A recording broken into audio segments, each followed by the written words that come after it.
Hello hello बोल के मेरे आजू बाजू ढोल के दोस्तों, आज की इस एपिसोड में बहुत कुछ मिलेगा आप लोगों को। सबसे पहले तो मेरी कोचू की 100 हो चुकी है। मेरा कोचू छैन छबीला, मैं तो नाचूंगी, लेकिन बहुत ही गलत टाइम के ऊपर हुई, उसके बारे में हम बात करेंगे। बॉबी मेरा दोस्त, बाबर आजम का फोन चोरी हो गया था, सुना? इंडिया अपना दूसरा ओडीआई भी जीत चुका है, इस तरह सीरीज भी जीत चुका है, लेकिन वो हमारी फ्लड लाइट्स का बड़ा मजाक उड़ा रहे थे, सुना है? एलईडी लाइट्स जो थी गजाफी में, और उनकी फ्लड लाइट्स बंद हो गई थी गालिबन। पिछली वीडियो के अंदर मैंने बात की थी कि केन विलियमसन की निहायत गंदी 50 है, लेकिन हमने उसको दे दी, हमने उसको फॉर्म वापस कर दी। आज उसे सेंचुरी मारकर साउथ अफ्रीका को वन साइडेड हरा भी दिया। और क्या क्या क्या मनवाऊं मैं तुम लोगों से। खैर, इन सब चीजों के बारे में आज की इस एपिसोड में हम बात करेंगे, सो चलो।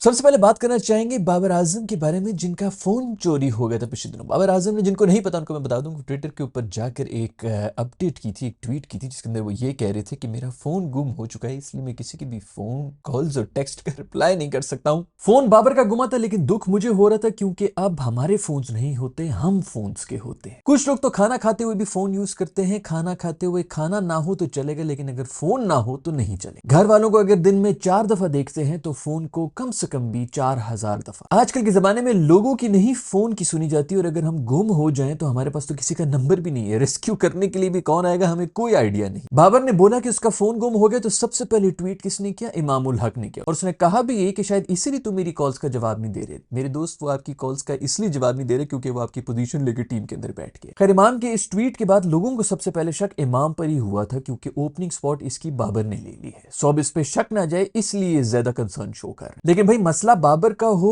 और इंडियंस खामोश रहें। बात सोशल मीडिया से होते हुए, लोकल न्यूज चैनल से होते हुए इंडियन मीडिया तक भी पहुंच गई। वहां पर भी लोग रोना शुरू हो गए कि भाई बाबर का फोन गुम हो गया। कुछ हमारे दोस्त तो ये कह रहे थे कि पाकिस्तान में अगर ट्विटर बैंड है तो इसने ट्वीट किस तरह कर लिया। तो मेरे दोस्तों, इंडिया में भी टिकटॉक बैंड है, लेकिन क्रिंज कंटेंट अभी भी आप ही की जानिब से आ रहा है। खैर भाई, पूरे सोशल मीडिया के ऊपर आग लग गई। किसी ने अपना फोन ऑफर कर दिया, किसी ने दूसरे बेगुनाह टीममेट्स के ऊपर इल्जाम लगा दिया। लोग एक दूसरे को शक की निगाह से देखना शुरू हो गए। फैमिलीज में लड़ाइयां हो गई सबकी वजह से। लेकिन अब पता चल रहा है कि आप सबके साथ प्रैंक हो गया, क्योंकि ये एक मार्केटिंग कैंपेन थी जो कि यूफोन की तरफ से आई, और इसका टीवीसी भी अब रिलीज हो चुका है। और मेरा ख्याल में हिस्ट्री में सबसे ज्यादा ऑर्गेनिकली वायरल होने वाली ये एक मार्केटिंग कैंपेन है जो हमने इससे पहले कभी नहीं देखी। So, जो लोग भी बाबर के फोन को ढूंढने में बिजी थे, वो अब रिलैक्स करें और इस टीवीसी को एंजॉय करें। खैर भाई, दूसरी खबर यह है कि मेरा दोस्त कोचू वापस आ चुका है। ऐसी सेंचुरी मार ली है। पहले तो जो इंडिया और इंग्लैंड का मैच हुआ था, जो कि इंडिया जीत चुका है, इसका मतलब है कि सीरीज भी जीत चुका है। मुझे तो अभी याद भी नहीं पड़ रहा कि आखिरी ओडीआई कब हारा था इंडिया के अंदर। कोचू ने क्या सेंचुरी मारी है, सबके मुंह बंद कर दिए। लेट लेट के छक्के मारे हैं। मेरे दोस्त ने कहा कौन सा हिस्सा था ग्राउंड का जिसमें छक्का नहीं लगा। 300 प्लस चेस करते हुए मेरे दोस्त कोचू ने ऐसी इनिंग्स खेली है कि पता भी नहीं चला। सिंगल हैंडेडली और वन साइडेड तरीके से चेस करके चलते बने। सेंचुरी कोचू ने वहां मारी है। डर का माहौल यहां पर आ चुका है, क्योंकि बहुत ही गलत टाइम के ऊपर,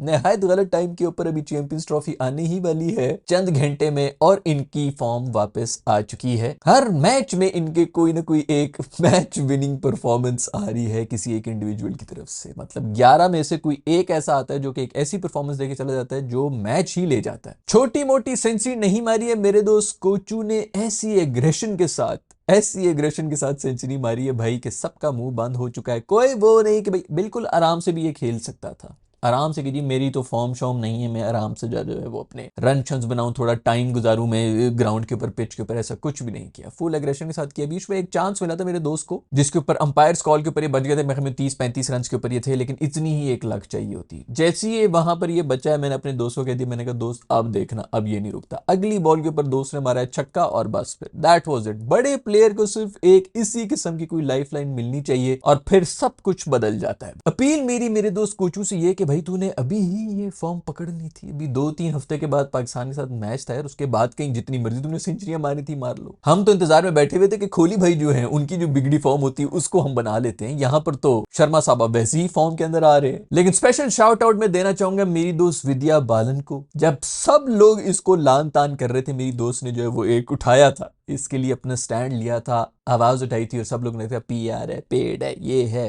वो है, इतना उस बेचारी को जो है तुम लोगों ने इंसल्ट किया। खैर भाई, डर का माहौल है। अब तो कोचू को खून लग चुका है, उसके मुंह को खून लग चुका है। वो चैंपियंस ट्रॉफी में क्या कुछ करेगा मैं उसके बारे में सोचना भी नहीं चाहता हूँ। दूसरी तरफ मेरा दोस्त कोहली जो है वो भी आउट हो गया और इस दफा स्पिनर के हाथों आउटसाइड एज दिए मेरे भाई। और आउट होने के बाद उसने बोला ही ये कि भाई स्पिनर्स कब से आउटसाइड एज जो है वो बीट कराना शुरू हो गया, इनको तो चाहिए कि विकेटों पे बॉलिंग कराए। खैर भाई, सीरीज जीत चुके हैं बहुत ही आराम से इंडियंस। और इसके ऊपर अगर कोई हाईलाइट रही है, वैसे तो सारा का सारा क्रेडिट जो है वो कोचू को ही जा रहा है, सारी की सारी हाईलाइट ही उसके ऊपर रही है जो उसने सेंचुरी खेल दी, जो कि वाकई होना भी चाहिए।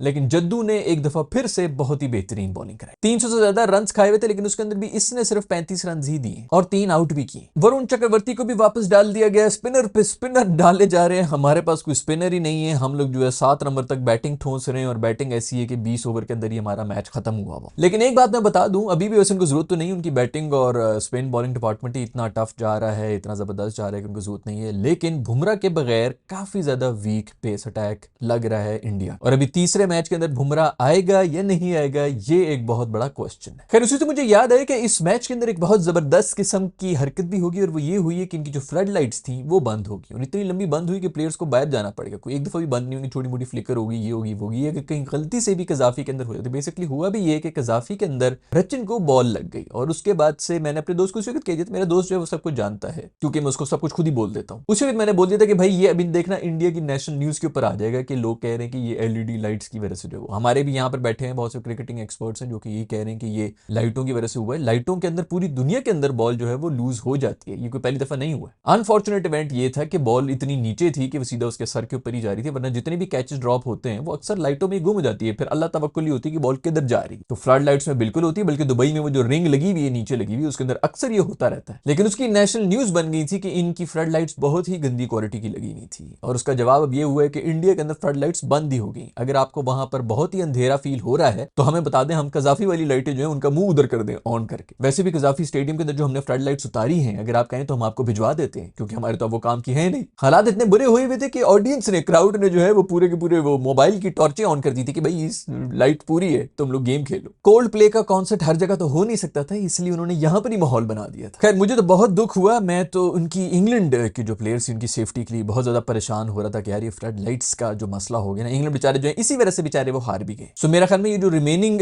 जो ये सीरीज चल रही है वो भी मूव करा देनी चाहिए, वो दुबई में हो जाए या पाकिस्तान में। इंग्लैंड वाले पाकिस्तान में आके अपनी इनिंग्स खेल लें और इंडिया वाले दुबई में कर। खैर दोस्तों, ये थी खबरें इंडिया की तरफ से। उसके अलावा साउथ अफ्रीका और कीवीज के भी आज मैच हुआ है पाकिस्तान के अंदर, जो कि ओडीआई मैच था, दूसरा ओडीआई है जो कि कीवीज जीत गए। इसका ये मतलब है कि पाकिस्तान और साउथ अफ्रीका का जो मैच होगा वो प्रोबेबली, बल्कि हो गई, नॉकआउट ही हो जाएगा। जो जीतेगा वो खेलेगा कीवीज के साथ। कीवी ने आज साउथ अफ्रीका को भी उसी तरह से हराया जिस तरह उन्होंने हमें हराया था, लेकिन साउथ अफ्रीका की तकरीबन सी टीम थी। उनकी सी टीम के ऊपर भी नया आने वाला बच्चा डेब्यू के ऊपर 150 रन बना के चला गया। गालिबन ये शायद ही हुआ हो हिस्ट्री में पहली दफा, मेरे ख्याल में किसी और बंदे ने भी ये किया है, लेकिन हिस्ट्री में शायद पहली दफा हुआ है कि 150 रन डेब्यू के ऊपर कोई बना के जा रहा है। पूरी दुनिया के लोग समझ गए हमारी कंडीशंस को, यहाँ पर आके बड़ी बड़ी इनिंग्स खेल के जा रहे हैं। सिर्फ हमारे प्लेयर्स को ही समझ नहीं आ रहा। हम जो अक्सर कह रहे होते हैं ना कि हमें कंडीशंस नहीं समझ आ रही, हमें कंडीशन समझ आ रही होती, हमसे खेला ही नहीं जाता दोस्तों। बाकी सब कुछ हमें आता है, बस सिर्फ क्रिकेट खेलने में थोड़ी सी प्रॉब्लम है। खैर, पिछले एपिसोड के अंदर हम ये बात कर रहे थे कि केन विलियमसन की जो बिल्कुल भी फॉर्म में नहीं था, हमने उसको फॉर्म भी दे दी गंदी किस्म की, उससे हमने 50 भी खा ली थी, बहुत ही हल्की फुल्की उसने 50 मारी थी। और उसके अंदर मैंने आपको ये बात की थी कि ये जो फॉर्म इसको चाहिए वो गालिबन हमने ही उसको दे दी है और वही हुआ है। आज उसने आगे 70 बॉलों के ऊपर 100 मार दी, बल्कि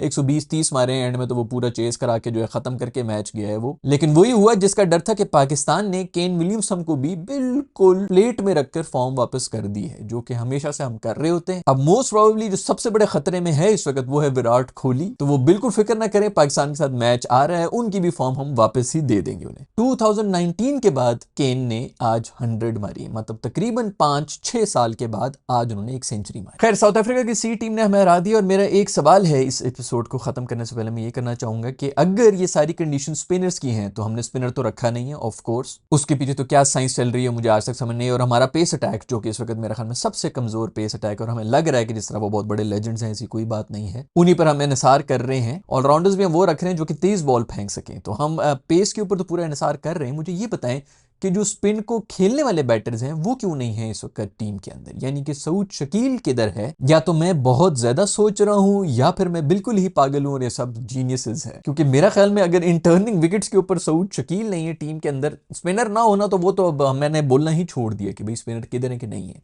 लेकिन स्पिन को खेलने वाला अगर आपका एक बंदा है तो मेरे ख्याल में उसको टीम में होना चाहिए। खैर, आज की इस एपिसोड में इतना ही दोस्तों, मैं मिलूंगा आप लोगों से नेक्स्ट एपिसोड के अंदर। अगर वीडियो आपको पसंद आई तो लाइक के बटन को छू लें, अगर नहीं पसंद आ रही तो डिसलाइक के बटन को छू लें। See you in the next video, bye.